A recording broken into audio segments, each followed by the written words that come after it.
Hello అండి. నమస్తే. Welcome to Kameshwari world. మాకు సమ్మర్ హాలిడేస్ ఇచ్చారు కదా! అందుకని చెప్పి మేమేమో చార్ధామ్ యాత్ర ప్లాన్ చేసామన్నమాట.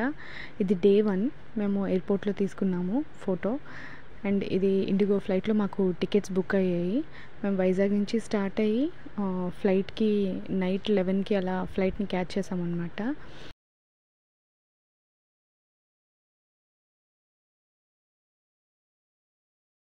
అక్కడి నుంచి మాకు 1 అవర్ పడుతుంది ఢిల్లీ వెళ్ళడానికి. ఇక్కడ చాలామంది శ్రీకాకుళం నుంచి, వైజాగ్ నుంచి చాలామందే వచ్చారు ఈ యాత్రకి.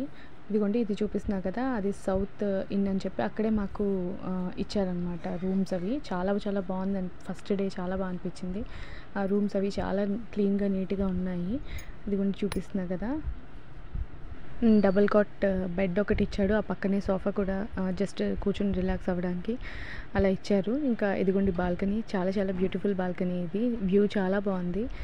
కాకపోతే మనకి హోటల్లో ఉండి రిలాక్స్ అయ్యేంత టైం ఉండదు. ఎందుకంటే మనం వచ్చింది యాత్ర కోసం కదా! కానీ రూమ్స్ అయితే మాత్రం చాలా చాలా నీట్‌గా ఉన్నాయి. మేము తర్వాత ఫ్రెష్ అయిపోయి కింద హోటల్‌కి వచ్చేసాము. అక్కడ ఫుడ్ కూడా చాలా బాగుంది. టిఫిన్‌లో చాలా చాలా వెరైటీస్ పెట్టారు. అక్కడ టిఫిన్స్ అవి అయిపోయిన తర్వాత మేము మళ్ళీ గంగా రివర్ దగ్గరికి వచ్చాం అనమాట. ఇదిగోండి ఈ బ్రిడ్జ్ గుండా వెళ్ళాలి. యాక్చువల్గా మేము ఢిల్లీలో దిగిన తర్వాత అక్కడి నుంచి 4 అవర్స్ బస్సులో ట్రావెల్ చేసుకుంటూ హరిద్వార్కి రీచ్ అయ్యాము. అంటే ఆల్రెడీ అన్నీ ఇది ఫుల్ ప్యాకేజ్లో వెళ్ళాం కాబట్టి మొత్తం అంతా బస్సులో ట్రావెల్ చేయడము, హోటల్స్లో దిగడం అంతా వాళ్ళే చూసుకుంటారు. సో మనకేం బర్డెన్ ఉండదు. మేము ఈవినింగ్ వెళ్ళాము గంగా హారతి కోసం అని చెప్పి. కానీ అయినా మేము వెళ్ళేసరికి అయిపోయింది అది. కానీ నో రిగ్రెట్స్ మాకు. ఎందుకంటే ఆల్రెడీ ఒకసారి వెళ్ళాము. So okay. కానీ చాలా బాగుంది. చూసారా ఎంత కనిపిస్తుందో. ఇక్కడికి వెళ్ళాక అంతా మొత్తం డివోషనల్గా అనిపిస్తుంది. చాలా చాలా బాగా అనిపిస్తుంది.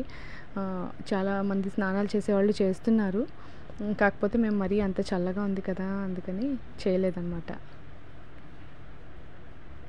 దీపాలు ఇదిగోండి ఇలా దీపం పెట్టి దీపాలు వదిలాము గంగలో.